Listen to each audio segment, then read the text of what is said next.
Recuerdo la primera vez que sentí eso. No fue un grito, no fue una amenaza explícita. Fue una mirada que duró un segundo más de lo normal. Una voz que se volvió ligeramente más firme. Una presencia que invadió mi espacio como si yo ya hubiera cedido, incluso antes de responder. Y lo peor fue darme cuenta de que mi cuerpo reaccionó antes que yo. Mi respiración se acortó. Mis manos se inquietaron. Empecé a explicar de más, demasiado rápido, como si estuviera debiendo algo que nunca hice. Existe un tipo de dominación que no ocurre con gritos, sino con presión silenciosa. Entra por la postura del otro, por el ritmo de su voz, por la manera en que ocupa el espacio. Y de pronto, te estás justificando solo para mantener intacta tu propia dignidad. Schopenhauer escribió: cada uno toma los límites de su propio campo de visión como los límites del mundo. Quien intenta dominar cree que su visión es el mundo y actúa como si lo fuera. Lo que casi nadie nota es que el juego comienza dentro de nosotros. Comienza en el momento en que sentimos la necesidad de demostrar valor, de evitar el conflicto, de mantener la imagen de alguien equilibrado, racional, aceptable. Me tomó años entender que, la mayoría de las veces, yo no estaba defendiendo un argumento. Estaba defendiendo la sensación de no ser minimizado. Y aquí es donde todo cambia. Porque la dominación no tiene que ver con fuerza física ni con lógica. Tiene que ver con quién controla el ritmo emocional de la interacción. Schopenhauer veía al ser humano como impulsado por una voluntad ciega, una fuerza que quiere prevalecer, expandirse, imponerse. Cuando alguien intenta aplastarte en una conversación, no necesariamente es porque tenga razón, es porque necesita sentirse más grande. Y si no entiendes ese mecanismo, terminas ofreciendo exactamente lo que el otro quiere: reacción. Hoy no se trata de atacar, no se trata de volverse frío o agresivo, se trata de reconocer el momento exacto en que alguien intenta doblarse e impedir que ese movimiento encuentre apoyo dentro de ti. Porque el teatro de la dominación solo comienza cuando aceptas subir al escenario. Existe un momento muy específico en cualquier intento de dominación. No comienza con gritos, comienza con un ajuste de energía. La voz del otro sube medio tono más de lo necesario. El cuerpo se inclina unos centímetros hacia adelante. Las palabras se vuelven más firmes de lo que el contexto exige. Y sin darte cuenta, tú cambias también. Tu mandíbula se tensa, tu pecho se contrae, tu forma de hablar se acelera. Es casi imperceptible, pero ahí es donde el teatro se monta. Schopenhauer hablaba de la voluntad como esa fuerza ciega que quiere afirmarse a cualquier costo. No se trata de razón. Se trata de prevalecer. Quien intenta dominar no está buscando la verdad. Está buscando una posición, superioridad emocional, control del terreno. Y todo terreno necesita dos elementos: quien actúa y quien reacciona. Me tomó mucho tiempo admitir que, en muchas situaciones, yo reaccionaba incluso antes de entender qué estaba pasando. Confundía intensidad con autoridad. Confundía firmeza con verdad. Confundía volumen con convicción. Y sobre todo, confundía mi incomodidad con culpa. El teatro de la dominación funciona porque activa algo antiguo dentro de nosotros: el miedo a ser minimizados, el miedo a parecer incompetentes, el miedo a ser vistos como frágiles. Entonces empezamos a explicar de más. Y cuando explicas de más, ya estás intentando recuperar un territorio que ni siquiera necesitaba haberse perdido. Hay un fragmento que escribí una madrugada en la que por fin reconocí esto en mí. No es el argumento del otro lo que me desestabiliza. Es la posibilidad de que me esté viendo como insuficiente. Mi prisa por responder no es defensa intelectual, es defensa de mi imagen. Y mientras proteja esa imagen con urgencia, cualquier persona con una presencia más firme puede empujarme unos centímetros hacia atrás. El teatro comienza cuando aceptas probar algo que nunca fue cuestionado legítimamente. Schopenhauer entendía que la mayoría de las disputas humanas no giran en torno a ideas, sino a la vanidad. Y la vanidad no soporta el silencio. Necesita movimiento, necesita reacción para seguir viva. Cuando alguien sube el tono, no está pidiendo claridad, está buscando impacto. Cuando alguien invade tu espacio, no está buscando cercanía, está probando límites. Cuando alguien habla con convicción exagerada, no está afirmando verdad, está buscando una sumisión sutil. Y el error más común es intentar equilibrar el juego con más energía. Pero la energía no equilibra energía, la amplifica. El primer golpe psicológico, entonces, es casi invisible. Interrumpes el espectáculo. No aceleras, no te justificas de inmediato, no intentas restaurar la armonía con prisa. Permanece, parece simple, pero no lo es, porque permanecer significa tolerar la incomodidad de no explicarte, significa soportar algunos segundos de tensión sin aliviar el ambiente, significa aceptar que el otro quizá te juzgue y aún así no correr a limpiar esa impresión. Eso exige madurez emocional y también exige renunciar a algo muy profundo, la necesidad de ser comprendido de inmediato. Me di cuenta de que, muchas veces, mi sumisión no era cobardía, era deseo de aprobación. Yo quería que el otro saliera de la conversación agradado conmigo, reconociendo mi razón, validando mi postura, pero quien quiere dominar percibe eso y lo usa. Cuando no reaccionas, ocurre algo curioso. La energía que venía hacia ti encuentra una resistencia silenciosa. El otro empieza a sentir el peso de su propia agresividad, empieza a escucharse, empieza a verse. El escenario se vuelve extraño cuando no hay público, y es en ese vacío donde la dominación empieza a perder fuerza. Pero aquí hay una verdad incómoda. El teatro solo funciona porque, en algún nivel, aceptamos el papel. Lo aceptamos porque queremos pertenecer. Lo aceptamos porque tememos el rechazo. Lo aceptamos porque confundimos confrontación con abandono. El primer golpe de Schopenhauer contra quien intenta dominarme no es atacar al otro. Es retirar la validación invisible que alimenta su voluntad. Es salir del escenario, aunque físicamente sigas ahí, y eso lo cambia todo. Ahora dime, ¿alguna vez sentiste que el mayor obstáculo no está afuera, sino dentro de tu mente? A veces el problema no es lo que sucede, sino cómo lo interpretas, cómo reaccionas y cómo te saboteas. Existe una técnica que ayuda a reorganizar tus patrones de pensamiento y te da estructura para tomar decisiones conscientes, basadas en lógica, claridad y valores internos. Combina elementos de la filosofía aplicada con neurociencia moderna y ejercicios prácticos de autoconocimiento. Muchas personas que estaban atrapadas en ciclos de ansiedad, procrastinación o impulsividad lograron finalmente tomar el control de su mente aplicando este proceso. Dejamos un video completo con todos los detalles en nuestro sitio web. Si quieres entender cómo funciona, escanea el código QR en pantalla o haz clic en el enlace de la descripción o en el primer comentario fijado. Existe un impulso casi automático que surge cuando alguien intenta presionarte. Es rápido, es físico, es anterior al pensamiento. El cuerpo se calienta, la respiración se acorta, la mente empieza a construir respuestas a una velocidad acelerada. Sientes que necesitas decir algo inmediatamente. Necesitas corregir, defender, aclarar, como si el silencio fuera una admisión de culpa. Viví así durante mucho tiempo. Confundía rapidez con inteligencia. Confundía respuesta inmediata con fuerza. Si alguien elevaba el tono, yo elevaba el argumento. Si alguien cuestionaba mi postura, entregaba una explicación detallada, casi didáctica. Pero detrás de esa agilidad había miedo. Miedo de que el otro definiera quién era yo antes de que pudiera definirme a mí mismo. Schopenhauer decía que el hombre cree actuar racionalmente, pero es conducido por impulsos que rara vez admite. Cuando alguien intenta dominar, no está buscando entendimiento. Está intentando imponer una voluntad. Y cuando reaccionamos impulsivamente, entras exactamente en el terreno donde esa voluntad es más fuerte. Reaccionar rápido es entrar en el ritmo del otro, y el ritmo lo es todo.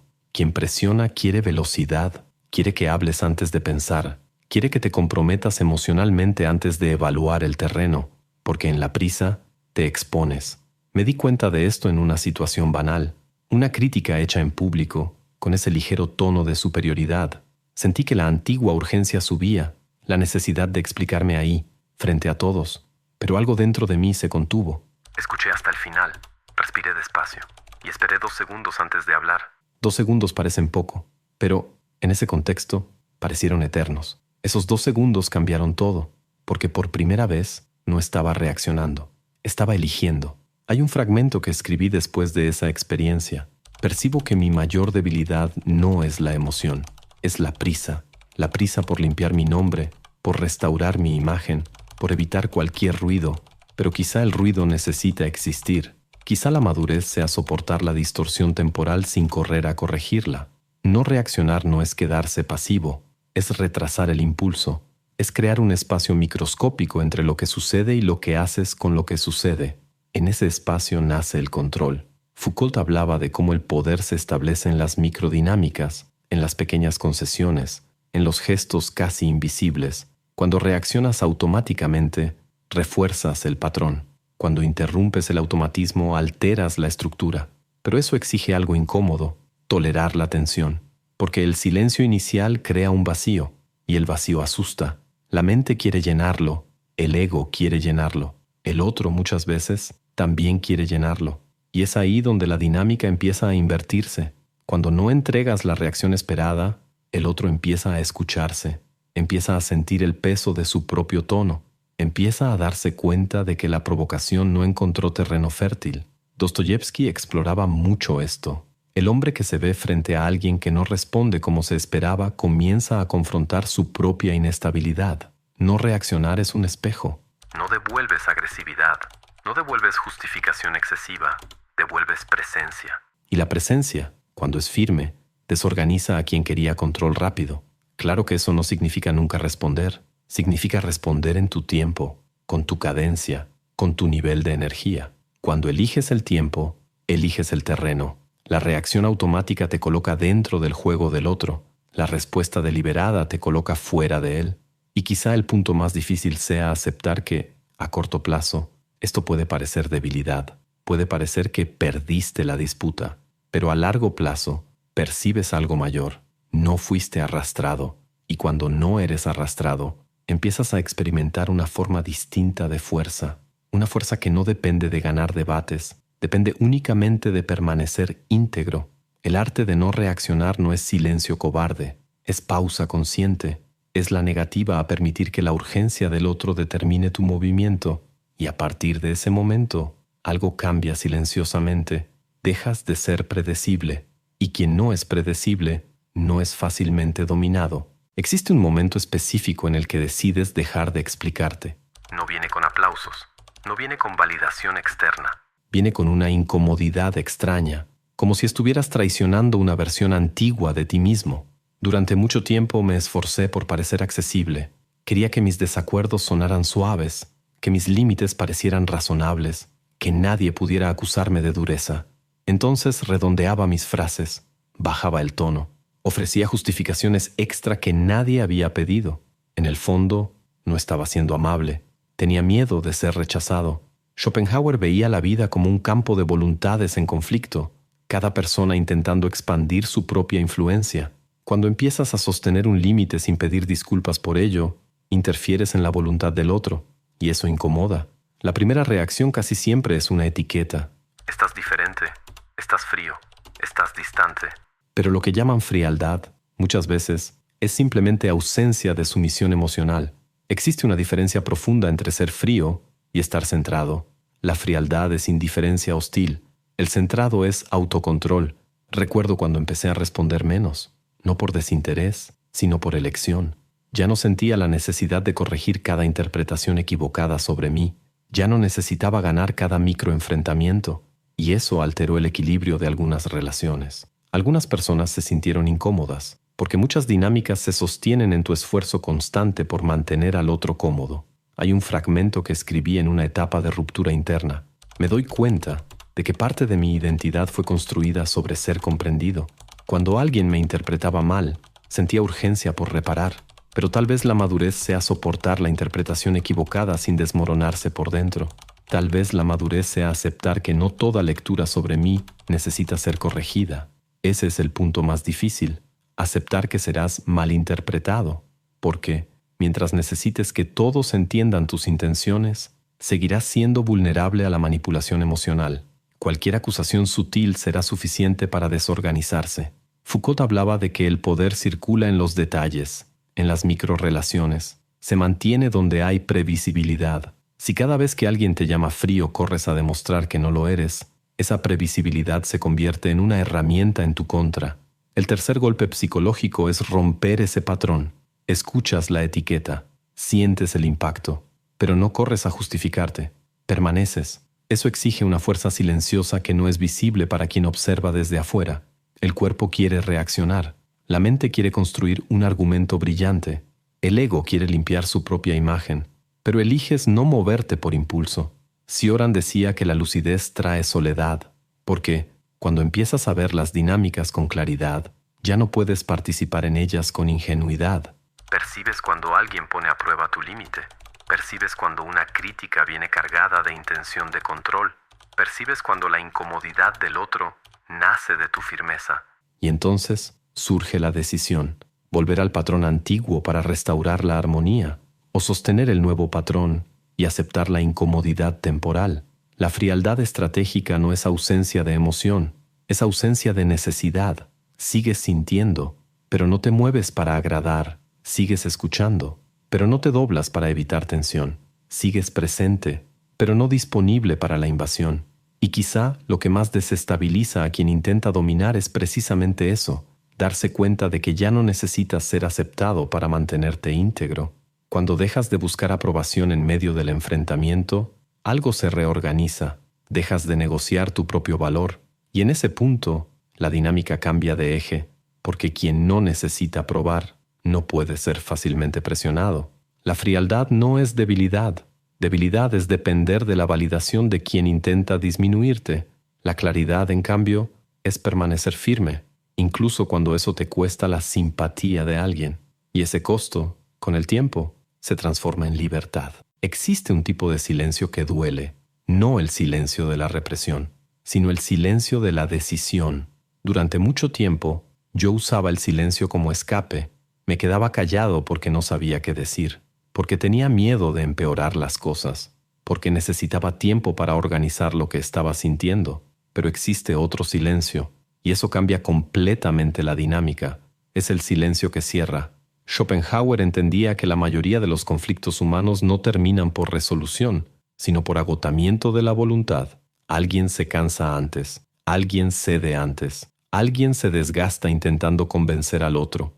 El silencio estratégico acelera ese agotamiento. Cuando ya no reaccionas, ya no te explicas de más, ya no intentas probar tu valor. Llega un punto en que lo único que queda es decidir si sigues ahí o no. Y la mayoría de las personas se equivocan exactamente aquí. Ya estaban firmes, ya no reaccionaron, ya mantuvieron la postura, pero se quedan, prolongan, intentan cerrar con una elegancia excesiva, intentan asegurarse de que el otro entienda. Pero quien intenta dominar rara vez quiere entender, quiere ganar. El silencio final es la negativa a seguir jugando. Aprendí esto en un momento específico. La conversación ya era circular, argumentos repetidos, pequeñas provocaciones disfrazadas de opinión. Yo podría haber insistido, podría haber afinado mi punto, podría haber intentado una última frase brillante, pero percibí algo simple. Cualquier frase adicional sería combustible. Entonces solo dije: está claro, y me detuve, sin ironía, sin desprecio, sin explicación adicional. La incomodidad quedó en el aire, y por primera vez no sentí la necesidad de llenarla. Hay un fragmento que escribí después de esa experiencia.